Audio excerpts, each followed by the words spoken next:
वर्णिवेशरमणीय दर्शनम मंदहासरुचिराननाम्बुजं पूजितं सुरु नरोत्तमैर्मुदा धर्मनंदनमहं विचिन्तये।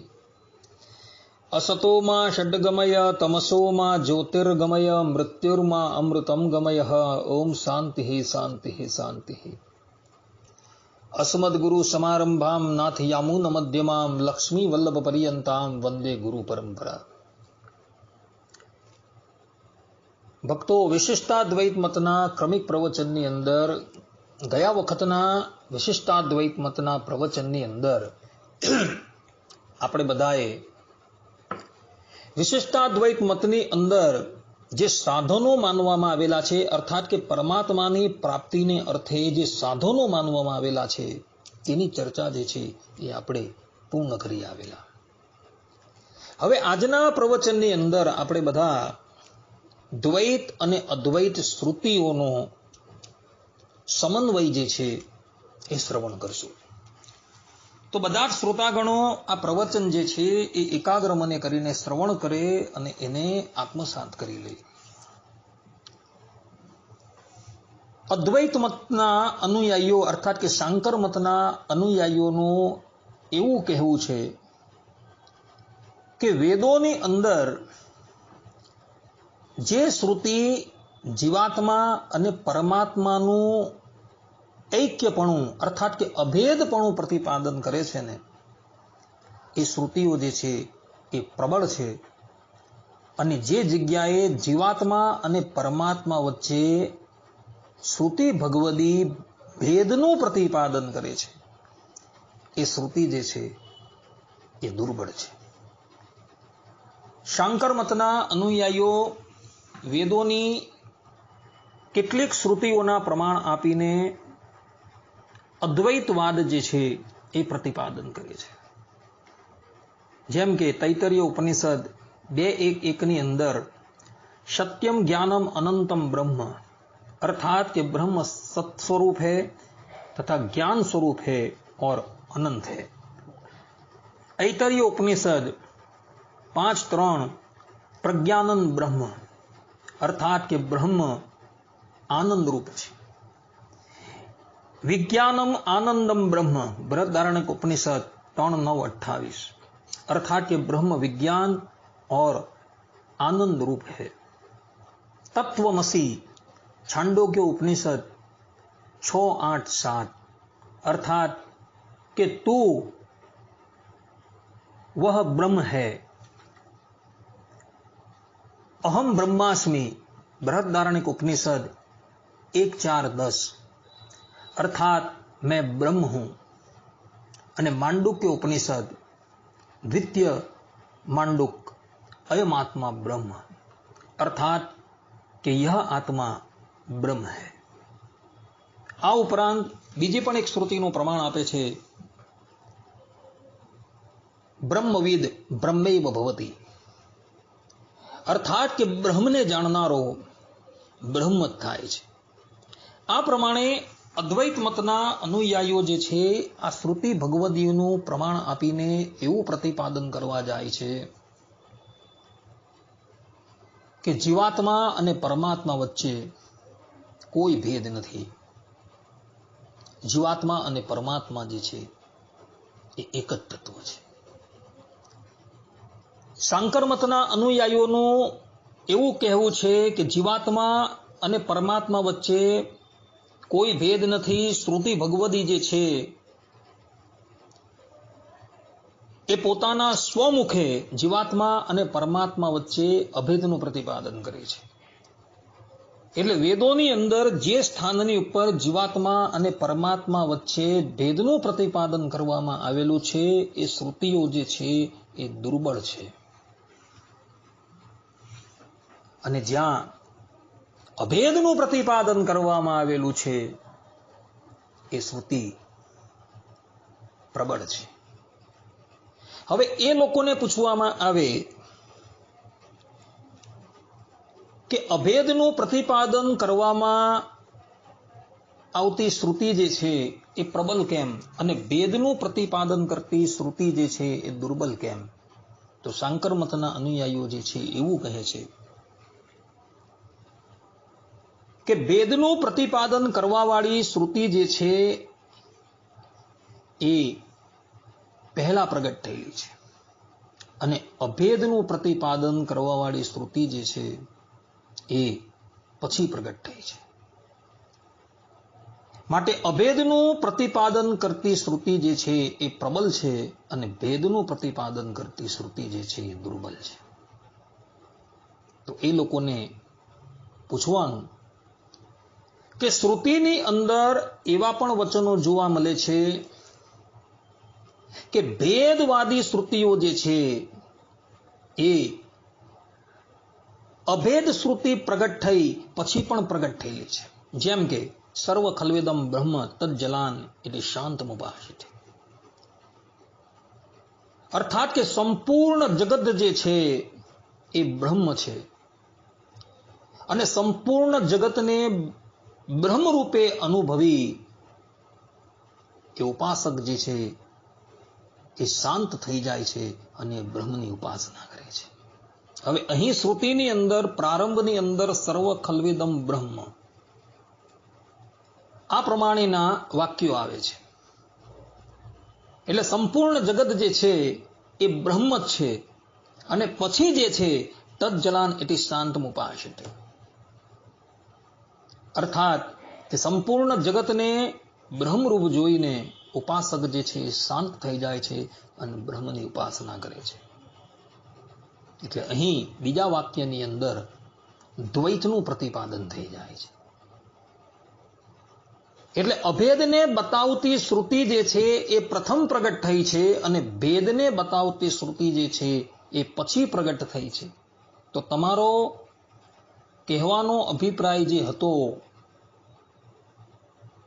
કે અભેદ શ્રુતિ જે છે એ પરવર્તી છે, અર્થાત કે પછાડથી પ્રગટ થઈ હોવાથી એ પ્રબળ છે અને ભેદવાદી શ્રુતિ જે છે એ પૂર્વમાં પ્રગટ થઈ હોવાથી એ દુર્બળ છે. પરંતુ અહીં શ્રુતિની અંદર તો ભેદવાદી શ્રુતિ જે છે એ પછાડથી પ્રગટ થઈ છે.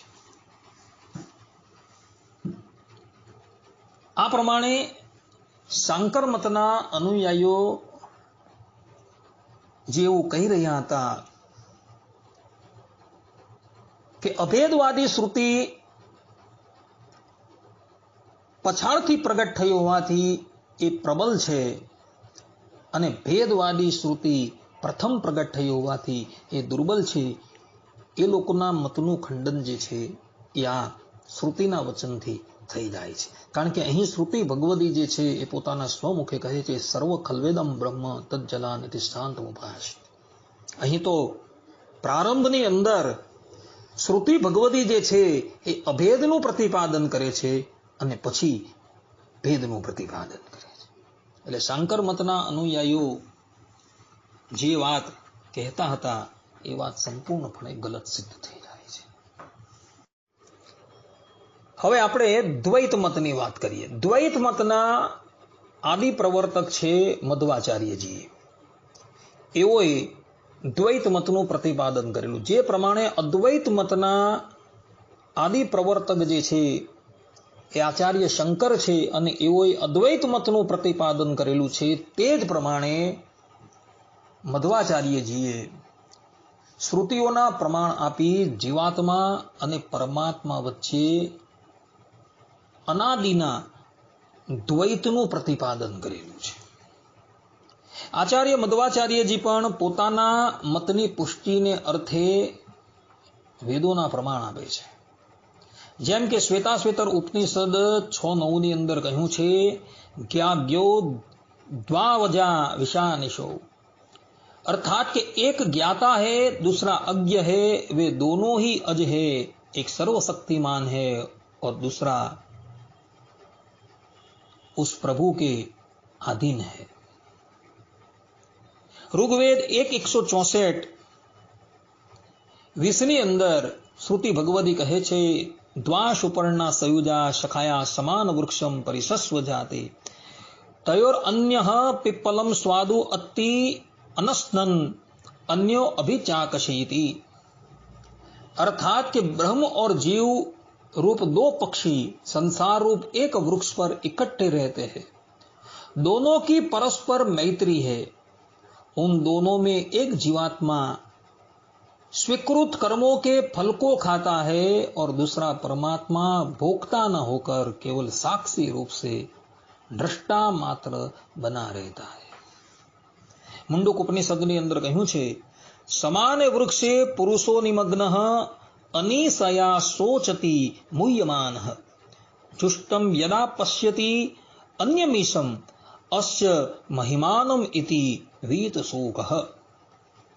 अर्थात पुरुष शरीर रूप नगरी का अभिमानी जीव संसार वृक्ष में निमग्न हुआ बार बार मोह को प्राप्त होकर अपनी विवशता पर आंसू बहाता है, परंतु जब दूसरे सर्वशक्ति संपन्न ब्रह्म को देखता है तो उसकी महिमा को जानकर शोकातीत पद को प्राप्त होता है।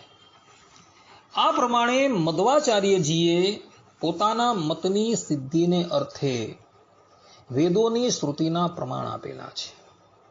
આચાર્ય મધ્વ એવું કહે છે કે વેદોની અંદર જે સ્થાન પર જીવાત્મા અને પરમાત્મા વચ્ચે ભેદનું પ્રતિપાદન કરવામાં આવેલું છે, અર્થાત કે વેદોની શ્રુતિ જે સ્થાન પર જીવાત્મા અને પરમાત્મા વચ્ચે ભેદ બતાવે છે એ શ્રુતિ જે છે એ પ્રબળ છે, અને જે શ્રુતિ જીવાત્મા અને પરમાત્મા વચ્ચે અભેદનું પ્રતિપાદન કરે છે એ શ્રુતિ જે છે એ દુર્બળ છે। આ પ્રમાણે મધ્વાચાર્યજી અને શંકરાચાર્યજી જે છે એ કહી રહ્યા છે, અને એ લોકો વચ્ચે વાગ યુદ્ધ જે છે એ ચાલતું જ રહે છે। અદ્વૈતવાદીઓ જે છે એ એવું કહે છે કે અદ્વૈતનું પ્રતિપાદન કરતી શ્રુતિ જે છે એ પ્રબળ છે અને દ્વૈતનું પ્રતિપાદન કરતી શ્રુતિ જે છે એ નિર્બળ છે, જ્યારે દ્વૈતવાદીઓનું કહેવું એવું છે કે શ્રુતિની અંદર જે સ્થાન પર જીવાત્મા અને પરમાત્મા વચ્ચે ભેદનું પ્રતિપાદન કરવામાં આવેલું છે એ શ્રુતિ જે છે એ પ્રબળ છે, અને જે સ્થાન પર જીવાત્મા અને પરમાત્મા વચ્ચે અભેદનું પ્રતિપાદન કરવામાં આવેલું છે એ શ્રુતિ જે છે એ દુર્બળ છે। એની સામે રામાનુજાચાર્યજી શું કહે છે એ જાણવાની ખાસ જરૂર છે। રામાનુજાચાર્યજી અને એમના પરવર્તી આચાર્યો તથા ભગવાન સ્વામિનારાયણ જે છે એ એવું કહી રહ્યા છે કે વેદોની અંદર જે ભેદવાદક શ્રુતિ જે છે અને અભેદવાદક શ્રુતિઓ જે છે એ બધી જ શ્રુતિઓ જે છે એ ગ્રાહ્ય છે। શ્રુતિ ભગવદી જે છે એ વેદો શ્રુતિ ભગવદી જે છે એ જીવાત્માના કલ્યાણને અર્થે પ્રવૃત્ત થયેલી છે। એ ક્યારેય પણ એક શ્રુતિ પ્રબળ છે અને એક શ્રુતિ દુર્બળ છે એવું કહી ન શકે। વેદની અંદર જેટલી પણ શ્રુતિ જે છે એ બધી જ પ્રબળ છે, કોઈ પણ શ્રુતિ જે છે એ હેય નથી, અર્થાત કે બધી જ શ્રુતિઓ જે છે એ ઉપાદેય છે। તો રામાનુજાચાર્યજી જે છે એ દ્વૈતવાદી શ્રુતિઓ અને અદ્વૈતવાદી શ્રુતિઓ જે છે એનો સમન્વય ઘટક શ્રુતિથી કરે છે, અને ઘટક શ્રુતિથી એનું સમન્વય કરી આચાર્ય રામાનુજ એવું પ્રતિપાદન કરે છે કે જે શ્રુતિ અભેદનું પ્રતિપાદન કરે છે એ પણ ગ્રાહ્ય છે, અને દ્વૈતનું પ્રતિપાદન કરે છે એ પણ ગ્રાહ્ય છે। આચાર્ય રામાનુજ જે છે એ આ બંને શ્રુતિઓનું સમન્વય કરતા થકા ઘટક શ્રુતિઓનું પ્રમાણ આપે છે, અને ઘટક શ્રુતિઓનું પ્રમાણ આપી એ આ બંને શ્રુતિઓને ઉપાદેય તરીકે પ્રતિપાદન કરે છે। જેમ કે આચાર્ય રામાનુજ કહે છે, ય પૃથ્વ્યામ તિષ્ઠન પૃથ્વ્યા અંતરો યમ પૃથ્વી ન વેદ યસ્ય પૃથ્વી શરીરમ અર્થાત કે પરમાત્મા પૃથ્વીની અંદર અંતર્યામી રૂપે રહેલા છે, પૃથ્વીના આધાર છે અને પૃથ્વી આધેય છે. તેથી પૃથ્વી પરમાત્માનું શરીર છે અને પરમાત્મા એના શરીરી છે. ય આત્માને તિષ્ઠન આત્માનો અંતરો યમાત્માના વેદ યસ્યાત્મા શરીરમ. અર્થાત કે પરમાત્મા જીવાત્માની અંદર અંતર્યામી રૂપે રહેલા છે, જીવાત્માના આધાર છે અને જીવાત્મા આધેય છે. તેથી જીવો પરમાત્માનું શરીર છે અને પરમાત્મા જીવોના શરીરી આત્મા છે. યો અક્ષરમ અંતરે સંચરન યસ્યાક્ષરમ શરીરમ યમક્ષરમ ન વેદ એસ સર્વભૂતંતરાત્મા. અર્થાત કે જે અક્ષરની અંદર સંચરે છે, જેનું અક્ષર શરીર છે, જેને અક્ષર જાણતું નથી, તે આ સર્વભૂતોના અંતરાત્મા છે. આ પ્રમાણે રામાનુજાચાર્યજી આ ઘટક શ્રુતિઓનો પ્રમાણ આપીને જીવાત્મા તથા પરમાત્માનો અને જળ જગત તથા પરમાત્માનો શરીરી ભાવ જે છે એ પ્રતિપાદન કરે છે.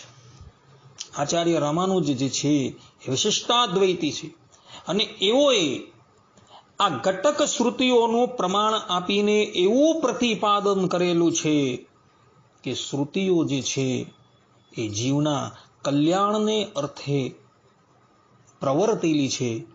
કોઈ શ્રુતિ જે છે એ હેય નથી, બધી જ ઉપાદેય છે. હવે આપણે બધા આ ઘટક શ્રુતિઓના માધ્યમથી એ ભેદાભેદ શ્રુતિઓનું સમન્વય કરશું. સર્વપ્રથમ આપણે બધા ઘટક શ્રુતિઓ દ્વારા ભેદાભેદ શ્રુતિનો સમન્વય જે છે એ શ્રવણ કરીએ. તો વિશિષ્ટાદ્વૈત મતની અંદર ભેદ શ્રુતિઓનો પણ શરીરી ભાવથી સમન્વય કરવામાં આવેલો છે.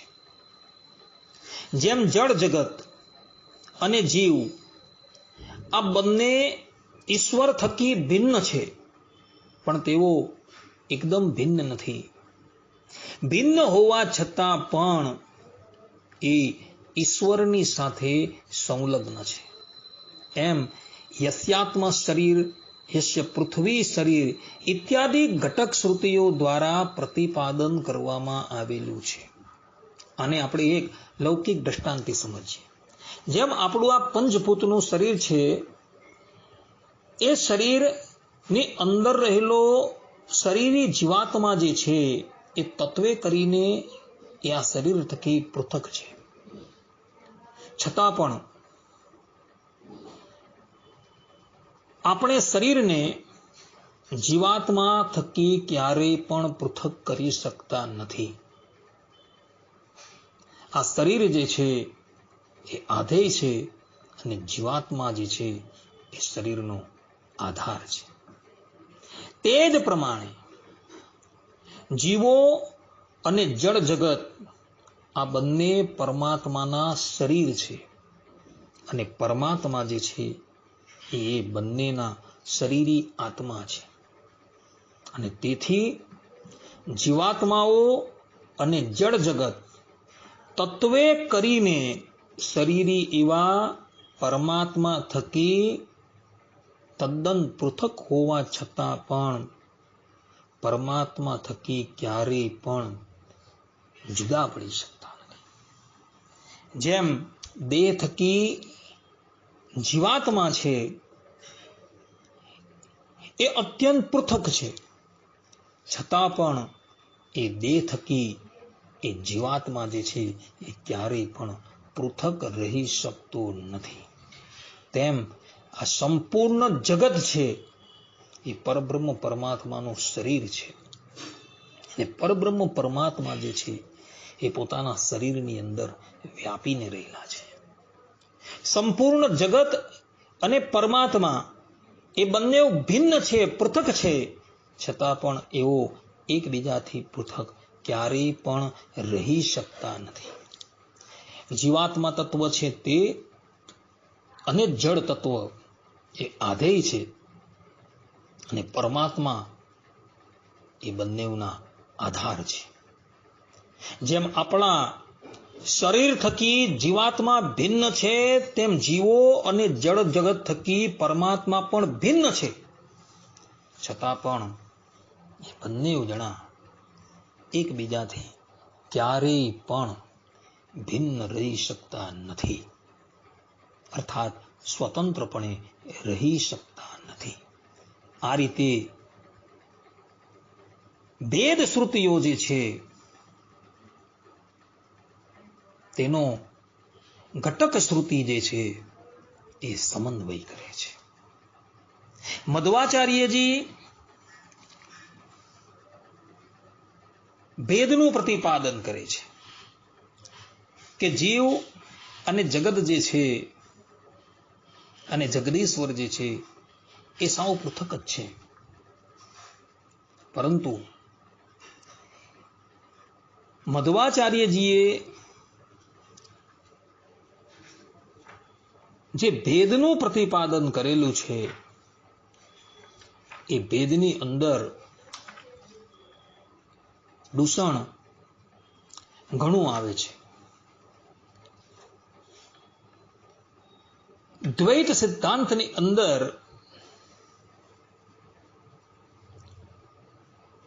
ત્રણ તત્વો માનવામાં આવેલા છે,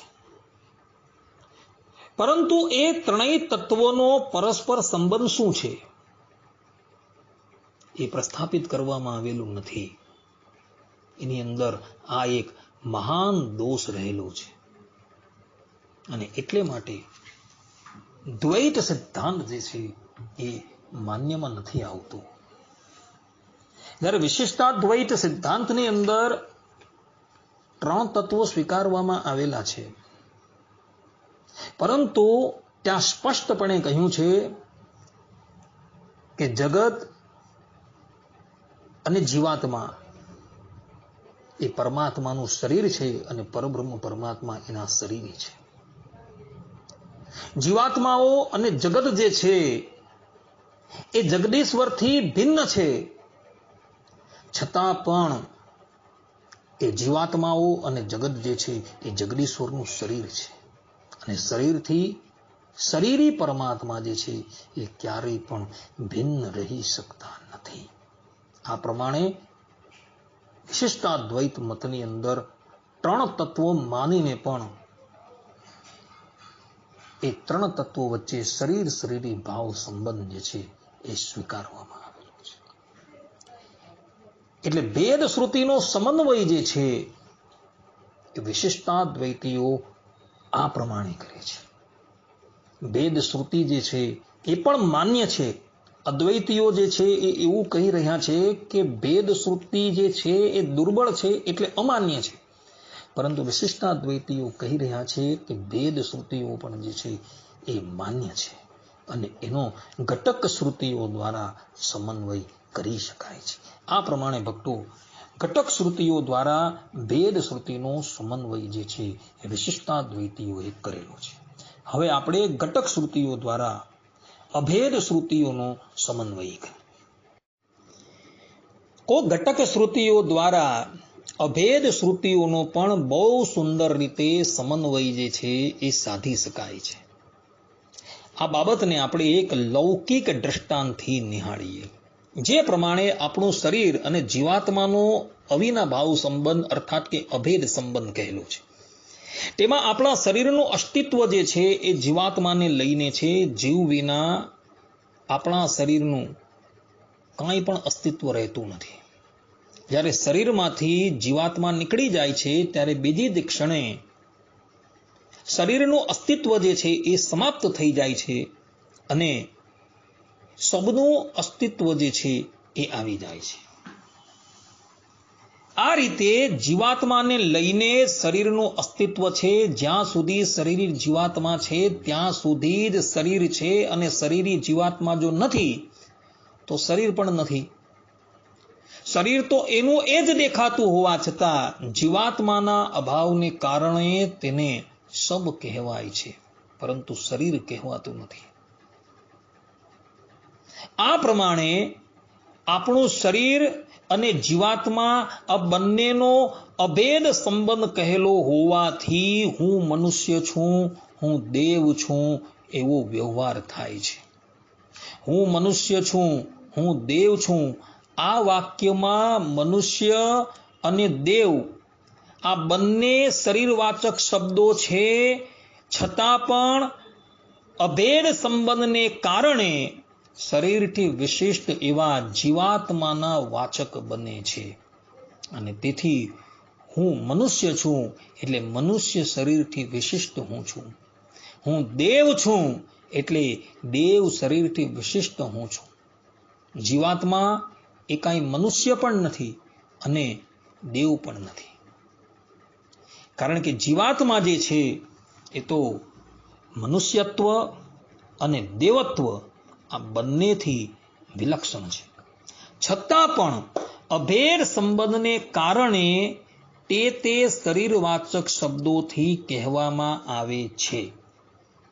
એ જ રીતે જીવ અને જળ જગતનો પરમાત્માની સાથે અવિના ભાવ સંબંધ કહેલો છે, અર્થાત કે અભેદ સંબંધ કહેલો છે.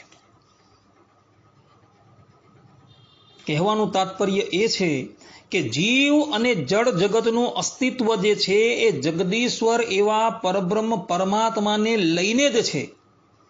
અંતર્યામી એવા પરમાત્મા વિના જીવ અને જળ જગતનું કાંઈ પણ અસ્તિત્વ રહેતું જ નથી. અને આ રીતે જીવ અને જળ જગતનો જગદીશની સાથે અભેદ સંબંધ શાસ્ત્રોની અંદર કહેલો છે. તેથી જીવવાચક સર્વે શબ્દો તથા જળ જગતવાચી સર્વે શબ્દો અંતર્યામી એવા જગદીશની અંદર જ વિરામ પામે છે. અને એટલે જ માટે ઉપનિષદની અંદર અયમ આત્મા બ્રહ્મ, માંડુક્ય ઉપનિષદની અંદર તથા અહમ બ્રહ્માસ્મિ બૃહદારણ્યક ઉપનિષદની અંદર તથા પ્રજ્ઞાનંદ બ્રહ્મ, વિજ્ઞાનંદ બ્રહ્મ ઇત્યાદિ કહેવાયેલું છે. એનો અર્થ એવો નથી, અર્થાત કે અયમ આત્મા બ્રહ્મ એમ કહેવાથી એવું નથી થઈ જતું કે આ આત્મા જે છે એ બ્રહ્મ અર્થાત કે ભગવાન છે. પરંતુ એ આત્માની સાથે એ પરમાત્માનો શરીરી ભાવ સંબંધ હોવાથી શરીરી એવા આત્માને કહેવાથી એના અંતર્યામી પરબ્રહ્મ પરમાત્માને કહેવાઈ જાય છે. એટલે અયમ આત્મા બ્રહ્મ એમ કહેવાથી એ આત્માની અંદર રહેલા પરબ્રહ્મ પરમાત્માનો વ્યપદેશ થઈ જાય છે.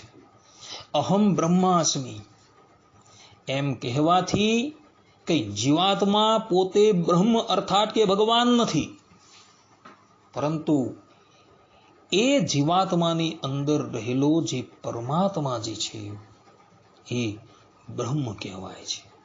પૃથ્વી બ્રહ્મ છે એનો અર્થ એવો નથી કે પૃથ્વી જે છે એ સાક્ષાત બ્રહ્મ છે, પરંતુ પૃથ્વી વિશિષ્ટ જે છે, જે પૃથ્વીના પણ અંતર્યામી છે, એ અંતર્યામી વાસ્તવની અંદર બ્રહ્મ છે. ભક્તો, સાધક જે છે એ સાધના કરતા કરતા જ્યારે અતિશય ઉચ્ચ સ્થિતિને પ્રાપ્ત થઈ જાય છે ને, ત્યારે એ સંપૂર્ણ જગતને બ્રહ્મ રૂપે જોતો હોય છે અને પોતાના આત્માને પણ એ બ્રહ્મ રૂપે જોતો હોય છે. અને ત્યારે એ એવું કહેતો હોય છે કે અહમ બ્રહ્માસ્મિ. આ સંબંધની અંદર એક બે દ્રષ્ટાંત જે છે એ અવલોકન કરવા યોગ્ય છે. જે પ્રમાણે બૃહદારણ્યક ઉપનિષદની અંદર અધ્યાય 1 બ્રાહ્મણ 4ની અંદર વામદેવ ઋષિનું આખ્યાન આવે છે. વામદેવ ઋષિની સ્થિતિ જે છે એ એટલી ઉચ્ચ કક્ષાની થઈ ગઈ કે એવો સંપૂર્ણ જગતને બ્રહ્માત્મક રૂપે જોવા લાગ્યા. અર્થાત કે એઓ પોતાના આત્માને બ્રહ્મ રૂપે જોતા હતા અને સાથે સાથે સંપૂર્ણ જગતની અંદર પણ એની બ્રહ્મ સ્થિતિ થઈ ગઈ. અને એટલે માટે એઓ જે છે એ એવો અનુભવ કરવા લાગ્યા કે હું જ પહેલા મનુ થયો હતો અને હું જ સૂર્ય થયો હતો. કારણ કે એની સ્થિતિ જે છે એવી થઈ ગઈ હતી. અને એને લઈને જે છે એ એવું બોલવા લાગ્યા કે અહમ મનુરભવમ સૂર્યશ્ચેતી તદિતમ અપ્યેતર્હિ ય એવમ વેદા અહમ બ્રહ્માસ્મિ. આ પ્રમાણે વામદેવ ઋષિ જે છે એ એવો અનુભવ કરવા લાગ્યા કે હું જ મનુ થયો હતો અને હું જ સૂર્ય થયો હતો. પરંતુ વસ્તુતાએ વામદેવ ઋષિ જે છે એ કઈ મનુ રૂપે કે સૂર્ય રૂપે થયેલા ન હતા, પરંતુ બ્રહ્મની સાથે એની અભિન્નતા થઈ જવાથી એ પોતાને એવો અનુભવ કરતા હતા કે હું જ મનુ થયો હતો અને હું જ સૂર્ય રૂપે થયો હતો. આવું જ એક દ્રષ્ટાંત જે છે એ સ્વામિનારાયણ સંપ્રદાયની અંદર પણ ઘટેલું હતું. ભક્ત ચિંતામણીની અંદર અવલબાઈનું એક ચરિત્ર આવે છે. એ અવલબાઈની સ્થિતિ જે છે એ એટલી ઉચ્ચ કક્ષાની થઈ ગઈ કે એઓ પોતે જ પોતાને ભગવાન શ્રી હરિ રૂપે અનુભવવા લાગ્યા હતા. એ જ પ્રમાણે શ્રીમદ ભાગવતની અંદર દસમ સ્કંદના રાસ પંચાધ્યાયની અંદર પણ તમે જોજો, ભગવાન શ્રી કૃષ્ણના વિયોગની અંદર ગોપીઓ જે છે એ સંપૂર્ણ જગતની અંદર કેવલ ને કેવલ કૃષ્ણને જ જોતી હતી અને પોતાને પણ એ કૃષ્ણ રૂપે જોતી હતી. અને એટલે જ માટે એ બીજી ગોપીને કહે છે કૃષ્ણ અહમ પશ્યતિ.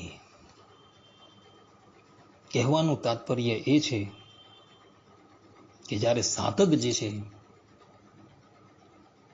એવી સ્થિતિને જ્યારે પ્રાપ્ત થઈ જાય ને ત્યારે એ સંપૂર્ણ જગતને ભગવાન રૂપે જોતો હોય છે.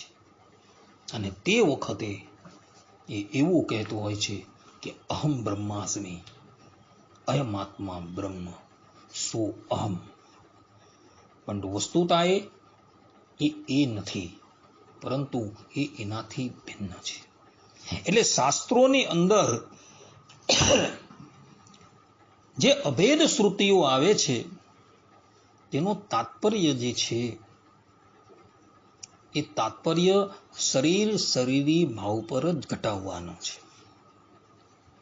અને શરીરી ભાવની ઉપર જો એ શ્રુતિનો તાત્પર્ય ઘટાડવામાં આવે તો જ એ શ્રુતિઓનું સમાધાન થાય એવું છે.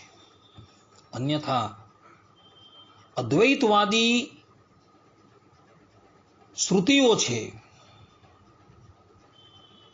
અને ભેદવાદી જે શ્રુતિઓ જે છે એનો સમન્વય ક્યારેય પણ થઈ શકે નહીં. અને આજે પણ એ બંને દાર્શનિકો જે છે એ પરસ્પર વિવાદ કરતા જ રહે છે. એક વિશિષ્ટાદ્વૈતવાદીઓ જે છે તેઓએ જ આ ભેદ શ્રુતિ અને અભેદ શ્રુતિ જે છે એનું સમન્વય ઘટક શ્રુતિઓથી કરેલું છે. કહેવાનું તાત્પર્ય એ છે કે શરીરી ભાવ સંબંધને કારણે જ જળ જગત વાચી શબ્દો તથા જીવવાચક શબ્દોથી જગદીશ્વરને જ કહેવામાં આવેલા છે. પરંતુ વસ્તુતાએ એ પરમાત્મા જે છે એ જડત્વ અને જીવત્વ એ બંનેથી અત્યંત વિલક્ષણ છે. જગદીશ્વર વિના જળ જગતનું તથા જીવનું કોઈ પણ અસ્તિત્વ રહેતું નથી. અને એ બંને જણા જે છે એ પરબ્રહ્મ પરમાત્માનું શરીર છે અને પરબ્રહ્મ પરમાત્મા જે છે એ એના શરીરે છે. અને પરબ્રહ્મ પરમાત્મા એ જીવ અને જળ જગતના શરીરી હોવાથી અને જળ જગત અને જીવાત્મા એ પરમાત્માનું શરીર હોવાથી એ બંને વચ્ચે અભેદ સંબંધ છે. અને એ પ્રમાણેની સ્તુતિઓ જે છે એ ત્યાં વર્ણવેલી છે. કહેવાનું તાત્પર્ય ભક્તો એ જ છે કે જીવાત્મા અને જગત એ પરમાત્માથી અત્યંત વિલક્ષણ છે. પરબ્રહ્મ પરમાત્મા જે છે એ બંનેથી અત્યંત વિલક્ષણ છે. છતાં પણ જીવાત્મા અને જળ જગત એ પરબ્રહ્મ પરમાત્માનું શરીર છે અને પરબ્રહ્મ પરમાત્મા જે છે એ એના શરીરી છે. અને શરીર વગર શરીરી અને શરીરી વગર શરીર જે છે એ ક્યારે પણ પૃથક રહી શકતું નથી. એટલે બંને જણા પૃથક હોવા છતાં પણ પરબ્રહ્મના શરીર હોવાથી એ પરબ્રહ્મની સાથે અપૃથક રહેલા છે. આ પ્રમાણે ભક્તો ભેદવાદી શ્રુતિ અને અભેદવાદી શ્રુતિઓનો સમન્વય જે છે એ રામાનુજાચાર્યજીએ પોતાના દર્શનની અંદર કરેલો છે. આચાર્ય શ્રીએ ત્યાં ઘટક શ્રુતિઓના પ્રમાણ આપી સંપૂર્ણ શ્રુતિ ભગવદી જે છે એ ગ્રાહ્ય છે, પરંતુ કોઈ હેયપણે ત્યાજ્ય નથી એવું પ્રતિપાદન કરેલું છે. આ પ્રમાણે ભક્તો અહીં ભેદવાદી શ્રુતિ અને અભેદવાદી શ્રુતિઓનો સમન્વય જે છે એ ઘટક શ્રુતિઓથી થઈ જાય છે એવું આપણે સિદ્ધ કરી આવ્યા. હવે પછીના પ્રવચનની અંદર આપણે બધા રામાનુજ સ્વામીએ પ્રસ્થાપિત કરેલો વિશિષ્ટાદ્વૈત મત અને ભગવાન સ્વામિનારાયણ તથા એમના શિષ્યોએ પ્રસ્થાપિત કરેલો વિશિષ્ટાદ્વૈત મત જે છે એ એક જ છે, પરંતુ ભિન્ન નથી. એ આપણે હવે પછીના પ્રવચનની અંદર શ્રવણ કરશું. ત્યાં લગીન બધા જ ભગવદ ભક્તોને હેતપૂર્વક જય સ્વામિનારાયણ. સર્વે સંતો નિરામયઃ, સર્વે સુખીનો ભવંતુ, સર્વે ભદ્રાણિ પશ્યન્તુ, મા કશ્ચિત દુઃખ ભાગ ભવેત. અસ્તુ. જય સ્વામિનારાયણ.